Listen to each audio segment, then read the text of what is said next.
Hello there. My name is Murray with my co-host Corey. We are The Real Guys, and this is The Real Show with 2 ears. We're going to make 10 men feel like 100 on today when we review the latest Star Wars offering by Disney+. Isn't that right, Corey? It's correct indeed. How are you doing today, Corey? I'm doing very well, thank you. Could you let the listeners and the viewers on our video version live on YouTube, coming to YouTube very soon. You can find us on The Real Show, on The Real Show, REEL Show, or on Spotify, Amazon, Google Podcasts, wherever you listen to your podcasts or your radio programs. We're going to be there, aren't we? We are indeed. And today we're doing Disney Plus's and Star Wars' new Andor. Yes. The long-awaited pushback Andor. Yeah, we'll push back to September 21st. Yeah. We're recording this a few days afterwards. Yes. We've seen the series premiere. Normally Yes. what we do is to explain the formats to people who well, I like to think about this sometimes. Sometimes I like to sit in my dark hole and think about, what if someone's listening to The Real Show for the first time? Will they understand us? Will they get it? Will they know? Because we know the long-time listeners know all about how we take on a series and whatnot. But new people might not be as versed, True. Corey, in how we tackle a television series. We like to tackle a television series by reviewing the first episode when it comes out. Yep. Then, when the series is finished, Yes. we do an overall review. Exactly. That gives us our first impressions and our final impressions. Yeah. A nice beginning, middle, end. You Yes. know, facts, plot, condensed, story, squeeze it all together. We like that, don't we? Exactly. But with this, often with streaming services and streaming series, they like to release 1, maybe 2 episodes at a time. Kenobi did that. Kenobi did 2. With Andor, they've released 3 3. because of the major pushback to the 21st because of cough, cough, Rings of Power, cough, cough, House of the Dragon. Yeah. Came out at the same time. They didn't want to lose viewers to them. What they've done instead is release 3 episodes as a season premiere, as they call it, season premiere. So we're going to be reviewing that season premiere. We are indeed. We'll be taking you through our highlights, Yep. our lowlights, and at Yep. the end, we'll give that all-important real rating. Exactly. Take us into it, Corey. So, are we doing this? Are we just picking at random bits? Or are we Picking just at going bits, whatever you like. Okay, well, This following on from Rogue One, we've both seen Rogue One. Rogue We One is have. a coveted film here at The Real Show. one of the It's only got 10 out of 10. 10 out of 10 reels. It's very important to us. One of the only 2 or 3 films. I think 3. School of Rock got 10 out of 10. School of Rock got a 10. This got a 10. This got a 10. What was the film? Did you end up redacting that? I redacted Hoodwinked. Oh, you redacted Hoodwinked. Yeah. So then I believe it is still only 2 Okay. that has got 10. Yes. School of Rock and Rogue One. Yes. 1 each. Mm. The best place to start is probably Andor. Yeah, and Cassian Andor Cassian himself. Diego Luna takes the starring role. I'm a big fan of Diego Luna. Yes. If you heard him, he was on not Conan. I think he was on Jimmy Kimmel or something. One of Okay. the American One of the talk shows. talk show hosts. They're all called Jimmy. They all laugh in Yeah. a weird way. You know who I'm talking about. He was talking about R2D2. If you've heard this fact before, and in where Diego Luna is from, they have Yes. check this, I'm not. Have you heard about this I've before? heard the story, but I can't remember what he calls it. Right. Okay. I know what he calls it. Okay. Then Diego Luna's from in Mexico. Yes. I was not sure if he's Mexican or Spanish. He's a Mexican. In Mexico, where he's from, they obviously Star Wars is very big all around the world. Yep. In Mexico, the character of R2D2 is called Arturito. That's it. Which translates to Little Arthur. Yes. So he said he went for maybe 15 years of his life when he first saw Star Wars, thinking that R2D2 is called Little Arthur. Yeah. And he didn't realise until later in his life that he was actually called R2D2. Yes. And not Arturito, which is Little Arthur. Yes. Or R2, as they say. Yeah. But he's back. He's back. Back from Rogue One. While I'm telling, let me just tell another Diego anecdote. Okay. I've remembered it. When he was on holiday with his kid, he's a father. Okay. On holiday with his child. Yeah. He was. His kid was they're in the pool together. Okay. And his kid was with some girls, peers his age, girls, and he'd just been cast. Diego Luna had just been cast in Star Wars, right? And obviously his kid's a big Star Wars fan as well. And Diego Luna was in the pool. He saw his kid talking up some girls and thinking, oh, he's getting some action. I'll go over and I'll sort of swim over subtly and hear what he's talking about, right? Yeah. So Diego Luna swims over, kind of, doing whatever he's doing, his backstroke, his front crawl, goes over subtly to trying to listen in to what his kid's saying. And his kid sat around with the girls and going, yeah, so it's actually set before A New Hope, but after Revenge of the Sith. like he's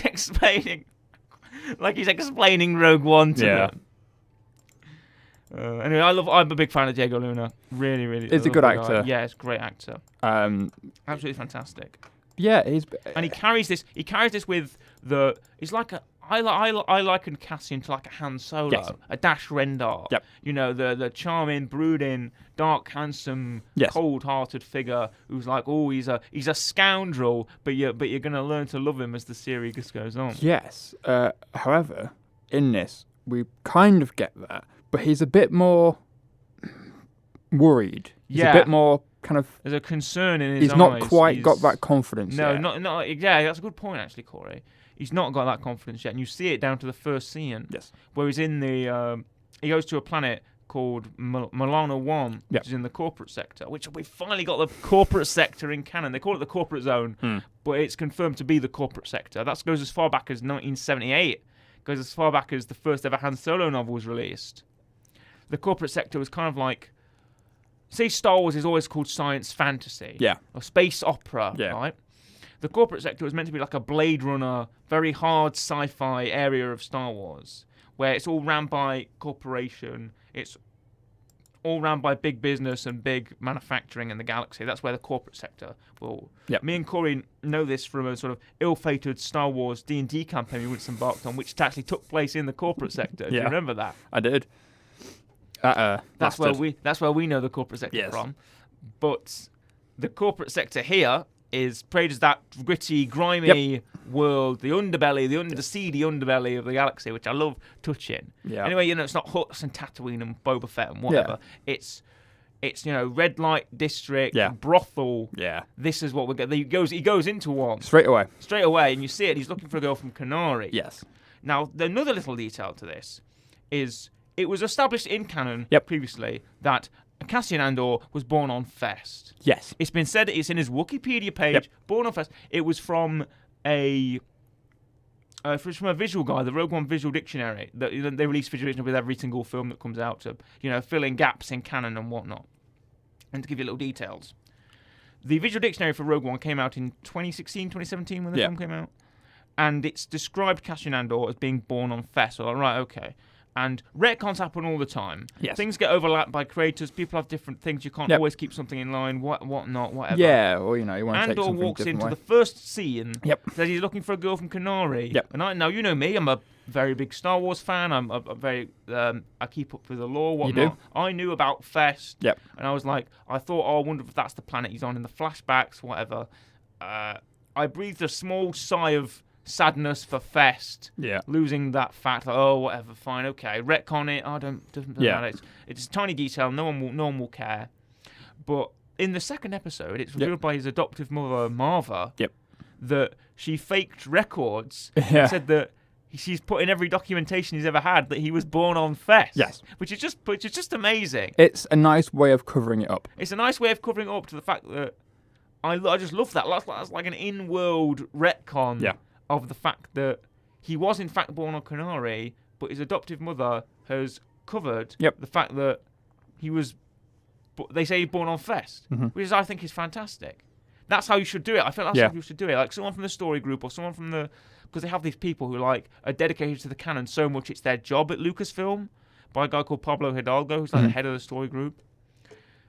They probably had the stat in the story, like, oh, he's in on Canary and whatnot. And someone came up to Tony Gilroy, the showrunner, and said, actually, do you know they say he was born on Fest. Is there a way we can work this in? Like, right, okay, well, we'll just say that she covered it up by putting it in there. Yeah. I mean, by making that sort of his fake identity. You see, to be fair, you mentioned, I didn't even realise that's a thing. I just assumed it was. But it's part of the plot because the Corsac agents. Yes. So he can't be from Canary. He says everything is. Fest. Says he's born on Fest. Yeah. Because they look him up and they look him up. They find him on the database. Yes. They get a picture of him. They get a picture of him, the young picture of Cassian, and say, "Oh, this can't be the guy. He's born on Fest. He's not from Canary." But then they get the girl from the brothel in. Yes. And she confirms it is Cassian. Yep. And he did ask about a woman from Canary, Correct. his younger sister, who's been looking for. But he's good. It's the same, kind of the same thing from Rogue One, isn't it? It's a bit more.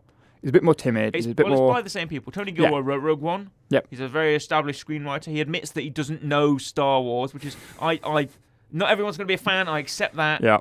they're just going to be creatives. I imagine everyone that's ever directed a Marvel film would never have really found a Marvel one. Yeah. But you can't be a diehard fan and take over the reins. Sometimes you've got to step back from that. Because I know if I'd make a Star Wars film, it'd be an absolute mess. It may be good, but it would be a mess, right? Yeah. It may be good, but it would be a mess. Maybe not really a shining example of my own work there. Yeah. However, we have Andor. He's on Morlana 1, which is also the base of the corporate authority. Is also Preox Morlana, which is another company, and their security forces, who are identified as, they're called corpos that's kind of a slang term. They're also called CorSec agents or corporate security. Part of that corporate security is a chap called Cyril Khan, who is a right job's worth, middle manager, and Andor Cassian gets in a fight.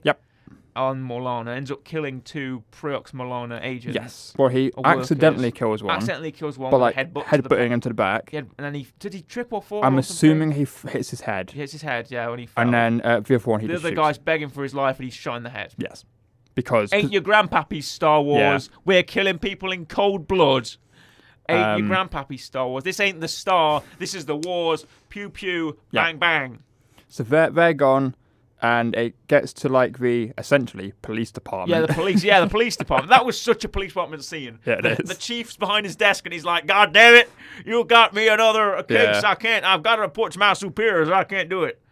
And essentially, he's like, "Right, just file an accident report. Say he fell over or whatever." The guy, Chief Hines. Yeah. Who's played by the same guy from Game of Thrones. I don't know the actor's name. I think it's Rupert something. Yeah.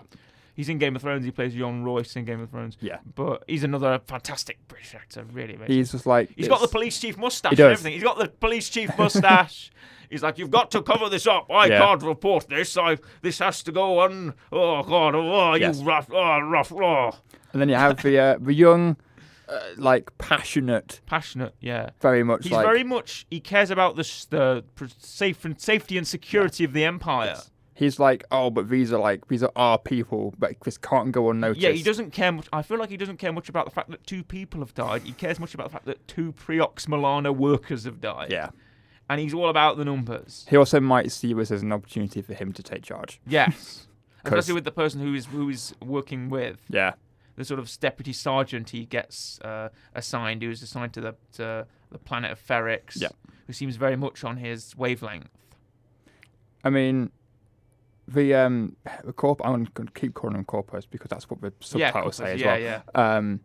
I like them. It's a step away from like the 5th brothers or the stormtroopers. They're very different to the Inquisitors because they're low level. Like they're like duty cops. They're on the beat coppers, right? Also, they're not equipped to handle this. They're all freak on a leash. It also makes sense for someone like Andor. Because if Andor went against like the Inquisitors or like the Stormtroopers, you're kind of thinking he's a bit out of his depth here. These are low level. But this makes more sense. Guys who are just going on like human will and whatnot and going by the code and going by the rule book. He can outsmart these, and it's like, okay, that's he can outsmart. Yeah, you'd believe he'd outsmart these guys because they're just a bunch of goons. Pretty much. They're just a bunch of big goons. I can't go, he's gone to the next street. Where is he? He's on the other street. I can't find him. It's like, their level of incompetence is believable. I feel like it's a believable level. Let's say the believable level. And the fact that this guy, Cyril Khan, is so annoyed that they keep losing him. Andor's got a gun to his head in the 3rd episode ties him up and makes him give up the location or whatnot. It's believable enough for these CorSec agents who are just they're almost out of their depth for him. Yes. They're out of their depth dealing with him. Yep. Until presumably right near the end, because you see it in the 3rd episode when they've got away in the speeder, he's just staring. He's staring out. It's like PTSD almost. It's like he's never been in a fight. It's like this guy's sort of an office worker, but he's very dutiful and does his job to the letter. But he's not been in a war zone before. Yeah. He's never seen that fire and the death of his men and people getting shot to bits. He's never seen that. And I really appreciate that's a human moment. I'm like, it was that moment. I think this guy's my favourite character. Yeah, Cyril Khan, because of how believable he seems like a guy who's. We've all encountered sort of jobs worth in our life before. Yeah. A guy who takes his job far too seriously. But you ever think what's behind their eyes? You ever think what are they thinking? Why are they so devoted to it? Yeah, but I mean, he is good. I do like him. It's one of them people that presumably near the end he's going to maybe get a bit more aggressive. He's a believable antagonist for this series. He's going to get a bit more aggressive. Maybe he'll get one up a couple more times and then get more annoyed, and he'll try and get a one-up any way he can. He's a believable antagonist for this series. I will say, and this just gets mentioned a lot with Star Wars stuff because it has a habit of doing this. The cast in this that are new, are quite good. Yes, a very strong new cast we have here. Not only Diego Luna. Yep. We also have returning characters from Rogue One. We'll see Mon Mothma later on in the series, played by Genevieve O'Reilly. You mentioned before we recorded someone else who's appeared in Star Wars before. So, in the second episode, I don't think he's in the first. Oh, no, he is. He is in the first, because it's when he goes to the shop. There's a guy who we find out his name is Tim. It's a great name for a man, by the way, in Star Wars. Just Tim. It's Tim. 2 M's, though. Tim with 2 M's. 2 M's. Tim with 2 M's. You know he's in Star Wars. Exactly. It's sci-fi. It's Star Wars, Tim with 2 M's. And now, I knew it wasn't Chris O'Dowd. But in my head, I kept saying Chris O'Dowd. I thought he looks like Chris O'Dowd. So I Googled it and thought, who is it? He does look a bit like Chris O'Dowd. He does. So I went on IMDb. It wasn't listed. So I Googled, Andor Tim. And it came up, and it was, I can't remember his name, the actor's name. Right. But it came up saying, this is why you might recognise Tim. And I thought, okay, I wonder if I recognise him. So I went in. Tim Carlo. Thank you, Wikipedia. We're going to refer to Wikipedia on this. It turns out the actor for Tim was in Star Wars Episode 7 as a X-Wing pilot known as Nivlek. Okay. So he's an X-Wing pilot in Episode 7. I found a Culture Slate article here. As a different guy, and now he's here as Tim. Tim Carlo is played by James McArdle. Shout out to you, James McArdle. That's the one. Nivlek. Nivlek, by the way, which is Kelvin backwards. Yes. Because I forgot why it's called that. It's for someone's grandfather, I think. It's a reference to someone's grandfather, I believe. He plays Nivlek yes. in The Force Awakens, a X-Wing pilot. So maybe he's a relative of this guy. Is what I was considering. Maybe they're just related. Yeah. Maybe he's a relative of this guy. Surname of J.J. Abrams' grandfather, which he frequently includes in his work. There we go. That's Kelvin's first surname. Yeah. Maybe he's a relative of Tim Carlo. Maybe he's like Tim Carlo's distant grandson. But he's here. He is the jealous, envious partner. Yep. And is her name Bix? Yeah. Bex. Beck. One of them. I thought initially he was saying Bex. It may have been Bix. Come on. Yeah, Bix. Bix Colleen. Yes. I really liked her. I really like Bix. I feel like she's that more down to earth character from the series who at that moment when the Corsac agents have got her on the ground and they get the handcuff in her, and then Tim 2 M's runs in and he's like, no, stop, you're duh, and they just gun him in the street. Well, one man guns him in the street. One man guns him in the street. And then gets sent to sit on the ship. Sits to sit on the ship. Gets grounded. You just get grounded. I thought that felt real. Yeah. That felt like you see all these horrible videos of police dash cams and stuff like that, people getting wrongfully killed in the street. It's absolutely abhorrent. I mean, disgusting. This is the other thing that this does as well. It felt real. It felt real. It also paints people in, because Tim isn't necessarily a bad person. No. He reports Cassian because he's worried that Cassian's is a danger and is gonna essentially get his girlfriend involved. And so he reports Cassian. That's why they know that it is Cassian in the first place. That's why the Corsac show up. But then he realizes that, wait a minute, his girlfriend isn't going to stop helping him anyway, and then it ends with him getting shot and presumably either really injured or dead. Dead. I think he's dead. Probably his body weren't moving on the ground. He's dead. It does that. There's a couple of people where it's like they're not bad, but they're not good in the eyes of maybe the hero. Yes. But they're not bad either. They've got a reason why they're doing it. But you've got Tim, you've got Bex, you've got Marva. Should be about Marva. Yes. Marva's very interesting. Yep. Because she's the adoptive mother of Cassian Andor. She finds him on Canary because what happens is a frigate crashes onto Canary, smoking lands, and it's like a Lost Boys kind of situation. Lost Boys, Peter Pan-ish, where all these children are living together in a village. Yes. And Cassa, as he's called, or Cassio, is one of them. And Cassa has a younger sister. They go there's like a foraging party. They get sticks, and it's like, we're off to go and see the ship. And they're walking by. Cassian sees this massive hole in the ground. Yeah, it's like they've strip mined it, and they've mined the planet Canary completely to the bottom. Yep. It's a huge hole. There's abandoned mining equipment. I'm thinking, well, when did this take place? Yeah. It's just early Empire. They don't give the year very much. No, they they say don't. 5 BBY comes up on the screen in Yes. on Milano 1, and I was shocked because that is the first time we've ever seen 5 BBY mentioned in a show. Do you know it's 5 years before the events of Rogue One? Yeah. But he sees this massive hole. He sees the massive hole. We don't know whether that was done by Republic or Separatists. What I'm about to say is it may be the end of the Clone Wars. Yeah. Because what they see is on the crashed frigate, there are men lying about. Who are yellow. Who are yellow men. No, they're not aliens. No, Initially, I thought they were Mirrorlands, which Yeah. is what Luminara and Dooley is, a Mirrorland, but they're yellow, but they didn't have the head markings. Yeah. So I don't know whether they're not Mirrorlands. They're humans that have been somewhat turned yellow. Yeah, but like a gas or something. Like there was a gas coming out of the ship. It's mentioned in the 3rd episode. So, yeah. Because the guy's like, oh. They have gas masks on. Yeah. Marva and her partner and There's- have masks on. Yeah. And, Because he goes to like the taxi place and he's Yeah. like, oh yeah, I've not heard of this place either. There was a mining disaster and everyone died. So Yeah. assumedly, they just dig too far and something came up or something. but all that frigate had the gas in it and it Yeah. caused the disaster. Yes. And there's one guy who's not. He's still with him. Not quite dead yet. No. And he gets well, up. That's interesting. The men. Yeah. Did you see what uniforms they were wearing? White Have ones. You looked it up. White ones. Yeah, but did you see what was on the uniforms? Yes. I can't remember what it's called. It was the separatist standard. It Yes. was the logo of the Confederacy of Independent Yeah. Systems. And there's a bit of controversy. There's a bit of discussion Yes. as to Marva recounts that they're Republic officers Mm-hmm. and there's a Republic frigate incoming. Yes. So Republic officers who are wearing separatist uniforms. Yeah.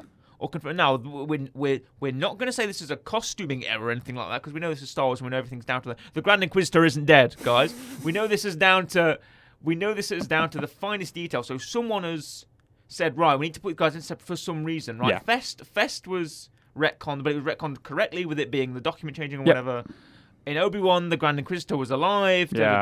So we know that this will be explained. I expect this to be explained somehow. Yeah. There'll By be the more fact that flashbacks these are or something. Republic officers in separatist uniforms. Yeah. There was discussion as to whether, because later in the Clone Wars this did happen, there was discussion of whether this was possibly a false flag operation. Yeah. If you know what that is, and a frigate with Republic officers on it, dressed in separatist uniforms, was crashed on Canary because of the mining disaster. There was no mining disaster. Let me just say this first off. There was no mining disaster because in Rogue One, what does Vader say to Krennic about Jeddah? They blow up Jeddah. They blow up Jeddah with a Death Star. You have to remember, we watched it like 2 years ago. Yeah. They blow up Jeddah with the Death Star, and Krennic goes to Vader's castle. He does. And Vader says to him, and I quote, he says, "There is no Death Star. The Imperial Senate has been informed that Jeddah was destroyed in a mining disaster." Yeah. So mining disaster It's just for code sounds like word. the code word for we've messed this planet up. Let's cover it somehow. Yeah. Jim, what do you think, Jim? Mining disaster. Great idea. We'll tell him that. Tell the Senate that. I feel like mining disaster is indeed the code word for we've messed this planet up somehow. Yeah. Let's just cover it. We're 3 episodes in. It'll probably be explained by It will be the explained. end. Thoughts on now that the bioweapon, there was a bioweapon carried on that frigate with Republic officers in separatist uniforms to blame the Confederacy for destroying Canary or ruining Canary somehow. Yeah. Or that they did mine and they found something either that was very valuable and they wanted to get off world or something unpleasant. They thought, we need to cover this up somehow. Oh, we'll just crash this ship and say it was the Separatists. Yeah. Because the Separatists lost the war. So we'll just crash this ship and say it was the Separatists. Yeah. So that would work ideally. That would serve as a cover. But they find the thing. Little Andor, 6-year-old boy, Cassian Andor, goes into the ship, wrecks it all up. And also, it was a Republic ship. Yeah. Because the interior was Republic, not Separatist. So there's little clues hanging about. Marva comes in, young version of Marva, and B2 Emo. And her partner. Her guy, but I don't know the name of. Neither do I. I recognise the actor. Yeah. I think the actor's been in something before. See if it says it. What episode? Is that episode 3? Yeah, that happens in episode 3. Yeah. We don't get the explanation until episode 3. Because I was really curious. Because I saw the Separatist standard on their uniforms, and I was like, what is that? Why have they got the Separatist uniform on? And I was very confused, because I knew it was sort of the end of the Clone Wars, roundabout the end of the Clone Wars. And we do see, I believe it's a Star Destroyer over Canary. So we know that the Imperials do get involved somehow, whether it's the war effort, later in the war effort. Clem. His name's Clem. Yes. Okay. Says it in a flashback. Marva and her husband Clem. Oh, husband Clem. Oh, I thought it was just a just hunting partner. So did I. Oh, right. Okay. Fair enough. Husband Clem. Yep. And B2 Emo's there as well. Correct. Who is the star of the series. Yeah. They always decide to come up with like a... It's always a droid. Sidekick, always a droid. Always a droid. Leia's little ladybug, whatever it was called. Was it called... I don't know what it was called. Leia's little bug droid. Yeah. I'm trying to think of other ones now. K2SO from Rogue One. BB-8. Dio from Episode 9. Yeah. R2-D2, always. Always. What's the one from Rebels? The one from Rebels, Chopper. Yeah. From Rebels. Everyone's got a droid companion. And B2 Emo is a little red kind of stack droid. He's got little rollers and he rolls around. His dialogue is very funny. I like the comedy. I've put this into my own script whenever I write sci-fi. Always make the sort of non-human characters the comedy relief. I feel like that's a must. The droid is like, I cannot lie, Cassian. That will take up my power reserves. He's running out of power all the time. Yeah. He's like a faulty iPad. He always runs out of power. Has to recharge. Even when the security interrogate him, they go to the charging station. He's just there. And they put their guns at him and whatnot. And Cassian's on the comlink to him. However, Cassian has found a very important Imperial device. He's found a box. He's found a box. Wants to get rid of the box. He does. Wants to sell it. He wants to, but who to? Talks to talks to Bex. Bex. Yeah. Bix. I think we've literally just discovered. What was it again? I think it's Bix. Okay. But I did initially hear him say Bex. Yeah. Maybe that's his accent. However, he speaks to Bex, and Bex contacts her friend. Yes. And it is Luthen Rail. Yes. Played by Stellan Skarsgård. Real show alumni, Stellan Skarsgård. We've talked about him before. Was in. What was he in before that we talked about? I was about to say Dune, but we didn't review the Dune he was in. We Skarsgård. We must talk about Stellan Skarsgård at some point. What we got? He was in Thor. Dr. Selvig in Thor. Mamma Mia. Mamma Mia 2. We haven't covered any Mamma Mias. Here we go. Oh, dang. He was in... I gotta say, Dune 2021. He was Baron Harkonnen in Dune 2021. Great actor. Fantastic actor. Stellan Skarsgård. Shout out to you. This might be a first time. MVP. Well, I don't he think can be a friend if he wants to be. It's Stellan Skarsgård. It's Luthen Rail. Yes. He's like, Cassian Andor, I want to see you in the box. Yeah, I like how during this whole thing, when it's been under, let's have a little conversation. Yes. But the most important thing, but the most interesting thing about this scene to many people was Cassian Andor's blaster pistol. Do you know about Cassian Andor's blaster pistol from this scene? I know he has one. He's got a big sort of chunky handgun. He does. And it's a Briar pistol, okay, which is the famous weapon of Dash Rendar, right? Who was created for the Shadow of the Empire novels and video games. Yep. Who was famously the person that stole the Death Star plans in Legends. Okay. So, unfortunately, Rogue One isn't Legends; it's canon. Yes. Rogue One never existed in Legends. Neither did any of the characters featured in it. Neither did Cassian Andor. But the Briar pistol was actually canonized by Star Wars Battlefront. Okay. And it was in Star Wars Battlefront, and it appeared in this for the first time in live action. There we go. And it is the signature weapon of Dash Rendar, who was kind of like replacement Han Solo. Yeah. Like Han Solo got frozen in carbonite, and then everyone kind of panicked in the novel and video game community, thinking we've not got Han Solo anymore. He's in a grey box. He's in carbonite in Jabba's palace. What do we do with him? Like, I know. We'll just invent someone else who's kind of like exactly like Han Solo. Yeah. But we're just going to call him Dash Rendar, and we're going to give him a ship that's kind of like the Millennium Falcon but isn't. Yeah. And we're going to give him a droid that's kind of like Chewbacca, but he's not. And we're going to give him a DL-44 pistol that's kind of like Han's, but it isn't. It's a Briar pistol. That's what Andor uses. Yes. Nice callback to that. However, they can't, in fact, take what Andor's trying to sell him, because the Corsac agents arrive, and they're blowing up the joint. Yes. And, well, to be fair, he might not have even wanted what he was selling anyway, because he just wants Andor. He wants Andor to fight for him in his burgeoning Rebel Alliance. Well, not yet the Rebel Alliance, because the Rebel Alliance doesn't form until Star Wars Rebels. Yes. He wants to form a rebel cell, a rebel group to fight against the Empire. Yes, because he's like, I know who you are. I know what happened to your father, etc. Because he's like, oh, where did you get it from? I'll give you 1,000 more credits if you tell me where you got it from. Yes. And at the end of that, just walk in. Yeah, at the end of that, they blow the door up. The people arrive. Yes. The Corsac agents arrive in their. Do you know what those gunships are called? Nope. They're called TAC pods. Okay. TAC pods. You know, sci-fi. It stands for. It probably stands for something like Tactical Armored Carrier or something. Yeah. It's just TAC in caps. It's called a mobile TAC pod. Okay. I thought it looked like an LAAT gunship. You know the clone gunships. No. Have you ever seen those clone the Clone Wars Republic gunship? I've probably seen them, but I don't remember them. Look it up.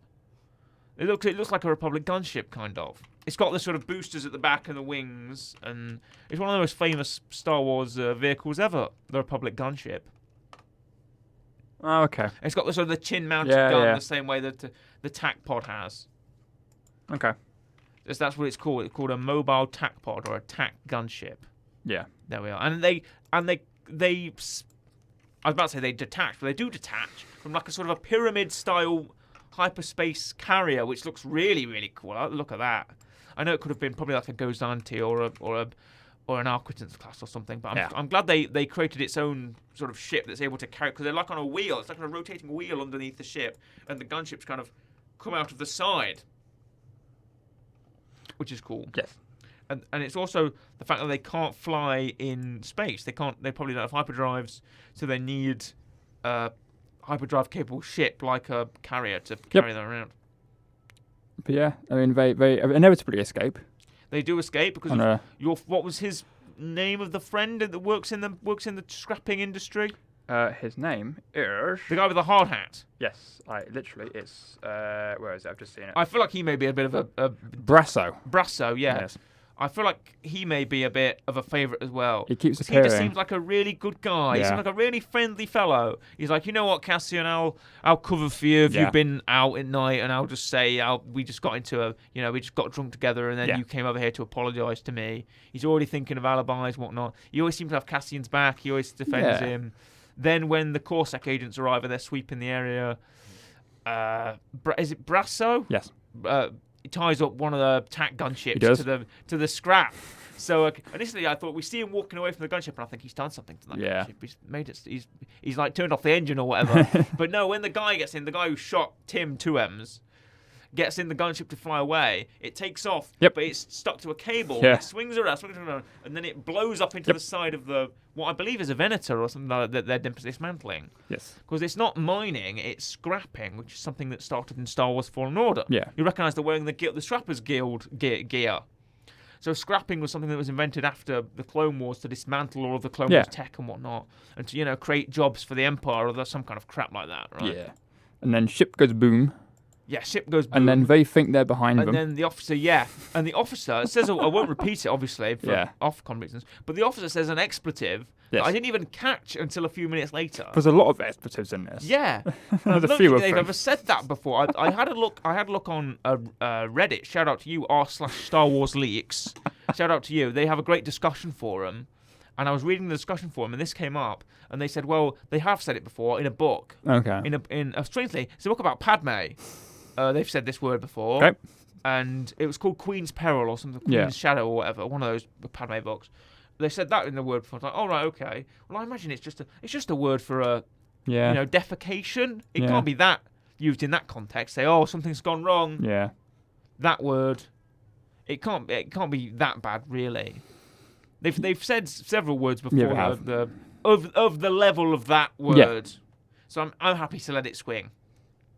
But they get away. It's also more mature. Yeah, I feel like this show is very mature Star Wars. Like, people get shot in the head, and there's executions, there's office politics, and guy eating blue noodles. It's all there. Did you see him? I saw the blue noodles. He had you can buy those at Galaxy's Edge. Great. They come with like a little kind of stir fry situation. Nice bit of merchandise. And you can get blue noodles. Yeah. Blue noodles. They're called. Of course, they're called something. I saw him with his little pals. His little pal, yeah. Because they're walking towards him. That's perfect, because That reminds me of I wrote when I was in college. Yeah. I wrote a screenplay once because we were doing a screenplay class in my film studies class for A level, and we did.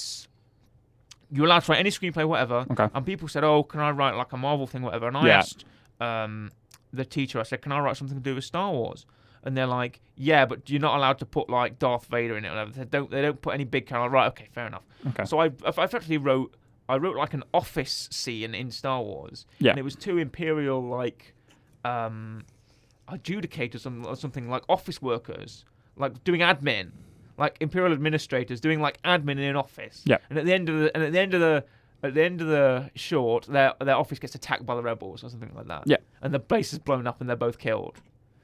And I felt like sort of flashbacks to that because, they're sort of like the Corsac agents who aren't Cyril Khan, who isn't, are kind of lounging on their desks and going, "Oh, I don't really care about this guy called Andor. He's just a dude." And they're trying to persuade him from not like going insane. And they was like, "We must catch him. We must catch this miscreant." You didn't accidentally send your script to Tony Gilroy, did you? I may have done. He may have copied that scene where the guy's eating takeout and lounging over his, being lazy over his work. Maybe I did. Yeah, I mean, to be fair, the scenes with the officers that are the not Corsac bothered. people I like those. Are I quite like good. The Corsac scenes, yeah. I really like the look of their base as well. That is very Blade Runner. Did you see the look how their base looks? The Corsac sort of headquarters. Their base looks very Blade Runner-ish, doesn't it? With the big cube-like structures that are just layered on top of each other. Even down to the smaller characters, like Salmon Pack. Do you know Salmon Pack? Is that the taxi man? No, the guy from Ferrix with the beard and the sort of long hair. Oh, him. He hits the thing. He hits the warning sign. I'm not sure what that was supposed to be because the Corsac agents arrive in town in episode 3. They're raiding the town, looking for Cassian. They hold his adoptive mother Marva hostage. Yep. And Salmon Pack and Bix go around sort of making noise, hitting the drums, whatever, hitting the kind of wind chimes, and making a noise to sort of stir up the townspeople. I just assumed it was just to let everyone know. Yeah, early warning sign. Yeah, people are here. They're here, exactly. And even the guy at the start, because that guy's the hero, the guy with the 2 hammers that goes up to the tower every morning. That's like your cockerel in the morning. Yeah. Because this guy who goes up to the tower every morning, he gets his hammers and he goes, "Ho! Ho!" He just does poses and then he goes, "Dong!" on the sort of metal slab or whatever it is, and rings out that it's the morning time or it's curfew or whatever. Yep. People go to sleep, wake up. It's like an alarm clock. It's got very much weird elements of actual, just real life. Yeah. Like that. Like, how can you make a church bell, but sci-fi? Have a man with 2 hammers who hits a metal slab. I like that. Yeah, that would do. There's a guy's walking his dog. What kind of dog? It's a Corellian hound from Solo. Yes, 2 massive hounds. 2 massive hounds. He's walking, and they were like picking up bones and stuff. Oh, yeah. I like those. I like those little dogs. It's very much got moments of. Do you know what they do? Is they CGI over real dogs. Do you know they did that? That's smart. What they do is they have dogs, and they just have them wearing like ping pong ball, Yeah. not like a suit, but like a ping pong ball harness. Yeah. And they just CGI the dogs. So those dogs are like moving like actual dogs. Okay. They CGI over actual dogs. That's smart. Which is cute, I think. But it's a very, very good opener. Very good start. Yeah, I call it series premiere, these first 3 episodes. We have yet to see Mon Mothma or Coruscant or any of that nature, which I feel like is good. Hold off on that. Yeah. Because that's your money. Hold off on that. Yep. We yet to see a TIE fighter or a stormtrooper, which is very interesting. It reminds me of a Grand Admiral Thrawn quote where he says that most Imperial citizens live their lives in relative comfort without ever seeing a TIE fighter or hearing a TIE fighter or seeing a stormtrooper, is what he says. Which I feel like is very true to this. It's a lot of small town Star Wars, which I really appreciate. We had a bit of it in Book of Boba Fett with Mos Espa, but it was the fact that people the galaxy is inhabited by trillions and trillions and trillions of people. Some people will never have seen or heard of the Force. Some people will never have seen a stormtrooper or a TIE fighter or know anything of what we know of the galaxy. Yeah. And I find those areas really fascinating. As I said, when I was writing the script and I was told I couldn't put Darth Vader in it, I wrote about 2 office people arguing about ink pots or stuff like that. They were arguing about ink pots, the fact that someone keeps stealing their data pads or whatever. someone keeps stealing effectively their laptops. Yeah. I wrote about really mundane things, but you make it interesting by their sort of level of conversation. Even the taxi guy. Yeah. Who's looking up this canary, and Andor is trying to get a passage. Was he trying to get passage off world or something? Trying to get he was trying to get away. And the alien guy's like, nip, Yeah. and the guy at the taxi thing's like, yeah, whatever. I don't believe you. The guy he's looking for canary. I've never heard of it before. Yeah. You're like, look, he's just a like that guy's never heard of anything. That guy doesn't know what Tatooine is. You know.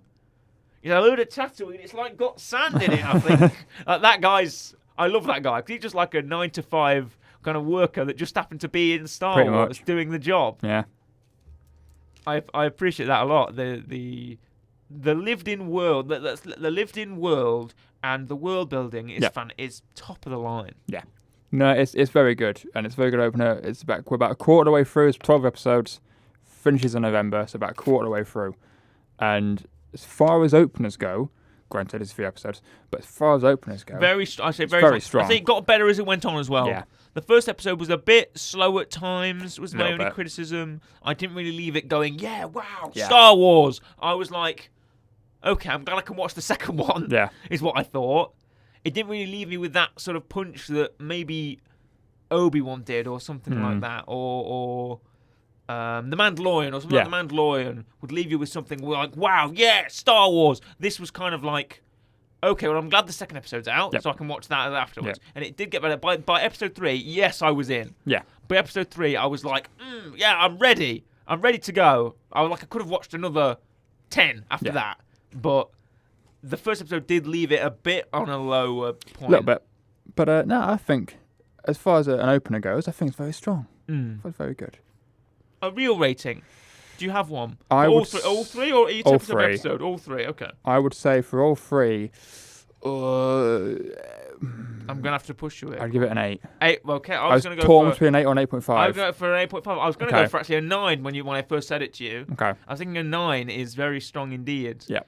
I feel like an 8.5 is more measured, maybe an 8 or a 7.5. Yeah. Hovering around that sort of level. And we're a very positive show. We don't we are. I see, we're probably one of the most positive shows out there. Yeah. It's very rare we have an issue with something. Very rare. Correct. We do, but it's very rare we have an issue with something. Because I've seen the videos. Have you seen those YouTube videos like 10 ways Andor ruins the canon? 10 ways Andor is not a good show. Andor's really bad. It's like, well, is it? I'm sure, like, Tony Gilroy is a damn good screenwriter. Yeah. And he knows how to construct a world. He did it in Andor with Gareth Edwards, who's also bloody awesome. Yep. And this feels like the world of Rogue One. And the Rogue One world is something that I really love. Yeah. And I know Tony Gilroy's not been outspoken. In fact, he doesn't know Star Wars very well.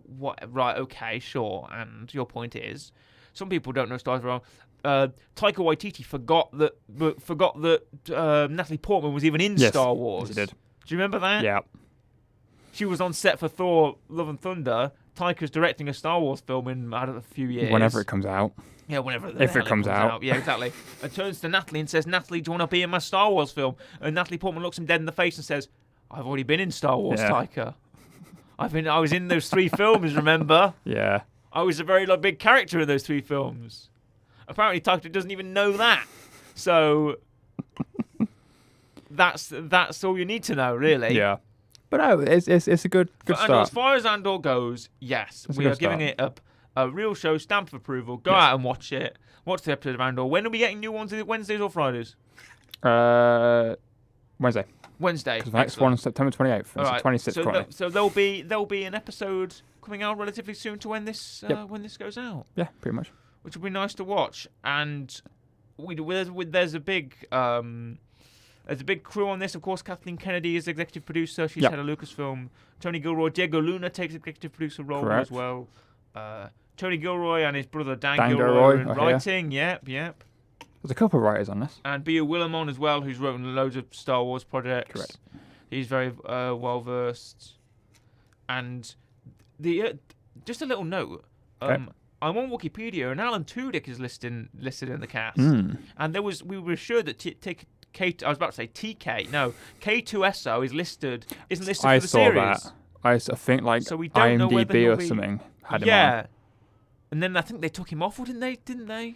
Something like that. I There was saw some... K2SO somewhere Yeah. today when I was looking up Tim. Yeah. Saw him on something. But we don't know whether... We think it'll probably be the end of the series. Yeah. We'll see K2SO. But that's already happened in a comic. Don't know whether they'll adapt that or they'll retcon it. Yeah, true. We're not sure either way. People are saying that B2 Emo could turn into K2SO or something like that. There's wild theories. Yeah. However, I wonder whether you'd like to hear about my weekly rec. Yes, it's your turn. Yes, it is. Now, last week we did... Oh, you're going to have to remind me. Last week we recommended The Last Goodbye. Yes, it was a song we did because we did Lord of the Rings, The Rings of Power. Yes. And it was The Last Goodbye by Billy Boyd. That's correct. Yeah. And Don Monaghan. Yes. Who plays Pippin. No, he's Merry. Yes. Lord of the Rings, whatever. Billy Boyd is Pippin. Yeah. Merry Pippin. Onion, whatever their podcast is called. Onion. What is it called? Friendship Onion. Friendship Onion, that's right. Yes. Shout out to you, Friendship Onion. They definitely listen to us. Yeah, of course they do. Yes. But you did a song. Yeah. Now, it's very rare we do songs. It is. Sometimes we do... People have come up, of course, Nov the Poet. We've Yeah. had shows, we've had films. I don't think we've ever had this before. Okay. Right? This isn't quite a weekly rec, because I Okay. don't expect people to go out and actually get this. But if you have, then good for you. But I expect people to at least give it a look. Okay. This is not a TV show, not a film, not a person, not a piece of concept art. Is it an audiobook? Not an audiobook. Okay. Not a book. Okay. Not a podcast. Not a song. Not something that you'd think. Okay. This is a Lego set. Okay. Other brick building block toys are available, but they're not as good. Yeah. If you're gonna buy a brick building block toy, you're gonna buy Lego, aren't you? Yeah. This is Lego Star Wars Ambush on Ferrix. Okay. Now, you've heard of this. We've talked about this at the start of the episode, didn't we? Slightly. Because this was originally my plan to bring onto this show. Yes. To build for the YouTube version or to maybe make a separate video. I imagine you're looking it up right now as I speak, Corey. I've got it right in front of me. And what do you see, Corey, when you take a look at a picture of the Ambush on Ferrix set? I see... I'm assuming it's, yes, Lego Ambush on Ferrix. I see a speeder bike. Yeah, speeder bike. And I see the ship. The TAC gunship, you see. I also see... Gunship, yeah. Can I zoom in, please? Can I zoom in? 3 minifigures. There is. That's what I'm trying to zoom in. Yeah. That's what I'm trying to zoom into. If you look at Google Images, there's images. Cassian Andor. Cassian Andor, yeah. There's Luful. Luthen Rail, and there's... I'm assuming that's the young one. Yes, Sarull Khan. Yeah. That is also I can't Sarull quite Khan. make up his name. This was the first time Sarull Khan was named. Okay. Sarull Khan was named in this set. We didn't know what his name was up until now. Sarull Khan was named when this set came out. So this is Ambush on Ferrix. Yeah. It is set number 75338. Great. For 9 and plus. Yeah. So even I can buy it. Yeah. That's right. We're in that age bracket. We're in that age bracket, we are. It comes with the speeder bike, which way is they escaping? You notice because they crash that speeder in the street on the other Ferrix, one. and then they drive the speeder bike away. Yeah. It comes with Andor and Luthen Rail. They can sit on the speeder bike, and the reason why people buy this set is going to be for the gunship. Isn't it? It's going to be for the TAC pod. Yeah. It's going to be for the tactical gunship because you've got seating for 5 minifigures. You've got 5 people in it. This gunship opens up from the top. You can get the cockpit. You can have people sitting inside. I do find it interesting. I'm assuming you have an image up or something. Yeah, I do. In the bottom left corner, there's a picture of Cassian and a Stormtrooper. Yeah. Well, I imagine the Stormtroopers will appear in this series. Appear at some point, They're in the trailer, so we'll know the Stormtroopers will eventually turn up in Andor. But it's weird. They've probably just gone, wait a minute, no one might not know who these are. Whack a Stormtrooper on. Whack a Stormtrooper on there. People will realise Star Wars. Yeah. What's funny is often with these branded TV show sets, they only make one set, but then later in the year they'll make more. So what I imagine is we have this set right now, but maybe in the future we'll get like Luthen Rail ship or something, or like the Cantwell destroyer, something like that. Also, fun fact: the ship fires. The ship fire. It does. It has a spring. It's got a little pellet coming out of there. Yeah. On the top, you see that little gun on the top. It's got like they can fire like studs. You've seen it when we built the speeder bike. It has the little guns on it. You know. I will say, good luck rating this if you're going to rate it. Yes, I am going to rate it, and I'm going to give it. Well, I don't own it. Well, I don't own it. However, I have watched. Shout out to you, Jang Bricks on YouTube. Shout out to you, Lego Jang on YouTube. I watched his review, and I'm going to give it a 7 out of 10 reels. There we go. Maybe if I own the set, the rating will go up, and I do intend to own this set. It's currently, I found it on Lego.com for about 60 quid. Okay. I may end up trying to buy it cheaper if it ever comes out on Smiths. It's not on Smiths at the minute. I wowould, buy it on Toys R Us, but those days are gone. In fact, however, there's a lot of Lego Star Wars coming out right now that I'd actually do want. There's an AT-ST I'd like to buy. There's of course the AT-TE's come out recently as well, which I'm sure you've seen, and the Scythe from the Kenobi with the Inquisitors. That's all and Lego right now is pricey. Yeah, so it is. You have to really make an educated purchase. But yeah, there we go. That is my weekly rec. My weekly rec is Lego Star Wars Ambush on Ferrix. I got 7 out of 10. 7 out of 10 for a Lego set. Maybe if I do own it and end up building it, I'll bring it to the show, and we can have a real life review of it. So we hope you enjoyed this review of the premiere season of Star Wars Andor. And for now, it's a goodbye from me, goodbye, and a goodbye from Corey. Goodbye.